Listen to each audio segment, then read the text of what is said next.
زدم خفویگم او په بدم خفویگم بابا ما جانان جانان لبوزي وطنا وطنا وطنا. سلامونه ګرانو کتونکو، هیله لرم چې تاسو به ټول روغ جوړ او خوشحاله یاست. زه ستاسو کوربه اعظم خان مندوخیل، تاسو ګورئ وطن چینل. ګرانو کتونکو، د کراچۍ په ښار لانډي کې موجود یم. په دې لانډي کې یو ډېره پخوانۍ ډېره زړه سینما ده چې د دې سینمې نوم دی ګلستان سینما. په ګلستان سینما کې موجود یم. په ګلستان سینما کې د شاید نور فلم پروډکشن تر سوري لاندې یو فلم جوړ شوی دی، قربان دي شم چرسی. د دې فلم هدایتکار شاید عثمان صاحب دی. د دې فلم ساز کچکول خان او حمزه نوشروي په دواړو باندې د دې فلم سازي کړې دی، یعنی ټوله خرچه دې دواړو په دې فلم باندې لګولې ده. ګرانو کتونکو، د دې فلم ایډیټینګ اسدزاده صاحب کړی دی. اسدزاده صاحب تاسو ټول پیژنئ چې د ډیرو فلمانو ایډیټینګ ذمہواری د اسدزاده صاحب وي.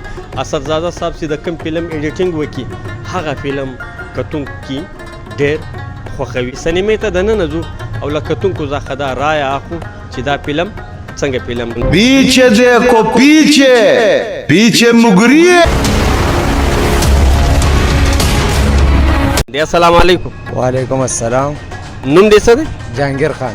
جهانگیر خان څه نوم د دی بالکل په دې کې خو جهانگیر خان هم د خپل فن مظاهره کړې ده. د جهانگیر خان کریکټر په دې فلم کې څنګه و؟ ښه زبردست. زبردست والی څه شی و؟ زبردست والی دغه دی چې پیله خو ملګرتیا وه خو بیا پکې خراب شي. ملګری د چا و؟ د شاد خان. د دواړو ملګرتیا وه آخر کې ورانه شوه. ورانه شوه. بیا چې ورانه شوه څه یې وکړو؟ بس چې ورانه شوه اوس په کیپټن شوه اوس په مخې ته ګورو چې څه پکې کېږي. دا ما ته ووایه چې دا فلم خو تا تراب ټیمه پورې وکتلی، څنګه فلم دی؟ کهانه یې څنګه ده؟ کهاني ښه ښکلې ده. کهاني ښه زبردسته ده. د دې دا لکه دا دغه کېږي چې یار چې غلداره شي نو د هغه سره بیا څه کول پکار دي. مطلب د پښتنو په ټولنه کې، د پښتنو په معاشره کې یار سی غداره سی هغه ته خلک پښتانه په ښه نظر نه ګوري. نو د دې فلم میسج هم دا دی چې که یار غدار سو نو د هغه انجام به آخر څنګه وي؟ غلط پی.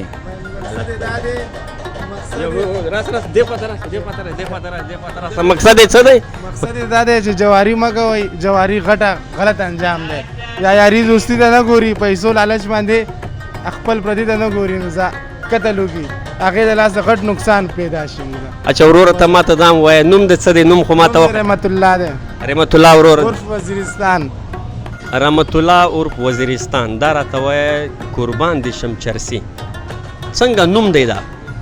نوم خو معاشرې دپاره صحیح نه دی اور بس دا خو دې شوقیانو دپاره خالي ووایي راولي بس ولګئ. نور دا داسې شی دی چې خپل ټول بالغه خلک ورته راځي، داسې کسان ورته نه راځي چې نقصان پیدا کوي. څوک هر سړی خپل شوق نه راځي، بس دا شوق دی. دا شوق دی بھائی ټایم پاس دپاره راشي، بس چیرې بیرې وکړو 2-3 غنټې بس لاړ شو. نور هېڅ ټینشن نشته، نه غلط کار پکې شته، نه څه چل دی. او د دې فلم غانې څنګه وي؟ غانې ښه ښکلې دي. د چا غانه ده تر ټولو خوښه شوه؟ د جهانګیر او د شاید هغه چې اوس راځي په دې پسې هغه یوه ده.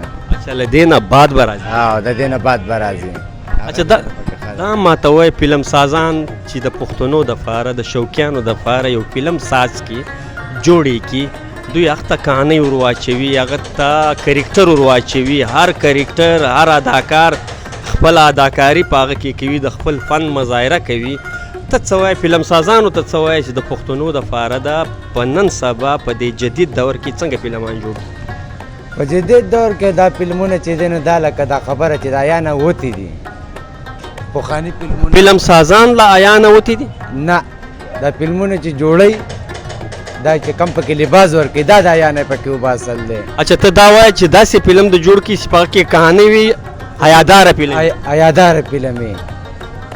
ولې پښتانه چې کوم دي بې حیا خلک نه دي، پښتانه ټول حیاداره دي. زاړه فلمونه به و هغه چې بچاو کتل هغه به څه مطلب و، د دې هېڅ مطلب نشته. د اخره کې بس شاید له مشین ورکې بس کله ختم کړي. مطلب ته دا وایې چې فلم د فلمساز جوړ کړي په حق کې د پښتنو ته داسې میسج ورتس کړي، داسې میسج د پکې ورکړي چې پښتانه په پوه سي، باشعوره سي. باشعوره سي چې بالکل لکه چې مطمئنه شي چې دا دغه نه اوړي نه. دې کې داسې لباس ورکړي چې د نه کتلو یې پښتنو کې خو داسې لباس شته دی نه. رحمت وروره دا ماته وایه تر نن تاریخه پورې به د پښتو څومره فلمان کتلي؟ یار څه ووایو بېشماره مو کتې م بېشماره دي، حساب یې نشته. سلو کې دي خپل شوق له راځو، نور دی له نه راځو چې دا شی وګورو. ګوره په شوق باندې پابندي نشته، خو شوق به د پښتنو په چوکاټ کې دننه وي. او موږ دننه کوو انشاءالله. د دې شوق داسې شوق. اچھا ته د کراچۍ د لانډي و پښتنو ته څه وایې چې دې فلم ته قربان دي شم چرسي؟ دې فلم ته د لانډي او د کراچۍ کتونکي راشي او که د نشي را؟ لانډي والا خو را دي شي، مګر ښه فلم دی، راتلل پکار دي، سهولت ورته ښه ډېر دی، ټینشن نشته. ته خو دومره په ډیم اواز ما ته غږېږې لکه زه ستا په ټوپک ولم. زما په ټوپک نه ولې، دا څه ښه کار خو نه دی. کوم ځای کې چې ولاړ یو تا ته ښه پته ده، دا تو مخکې شوکې نو زره په خپل هوښیار سړی نو دومره به کوو چې څو کولو. ما خو ټول جهان دلته ګوري، په لکونو انسانان ما ګوري. زه دا پن دنیا ته ښکاره کوم او دا مې کوشش دی چې فلم سازان به زما خبر اوري. فلم سازانو ته زه دا ریکویسټ کوم چې داسې فلم د جوړ کړي چې هغه د جدید دور د تقاضو مطابق وي.